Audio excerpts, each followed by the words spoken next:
असलम घर आता है और नीमरा को आंगन में पाता है। एक लालटेन की नरम रोशनी उसके शांत चेहरे को रोशन कर रही है। वह उसके पास चमेली के तेल की एक बोतल रखता है। गोधूली आकाश के नीचे एक मौन पेशकश।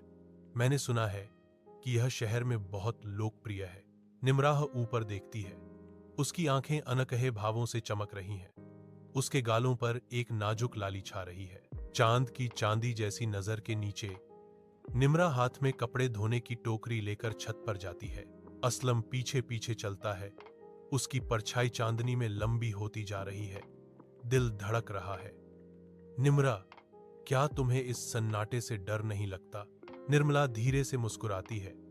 जब शहर का रास्ता स्पष्ट रूप से दिखाई देता है तो कोई डर नहीं होता, बस इंतजार होता है।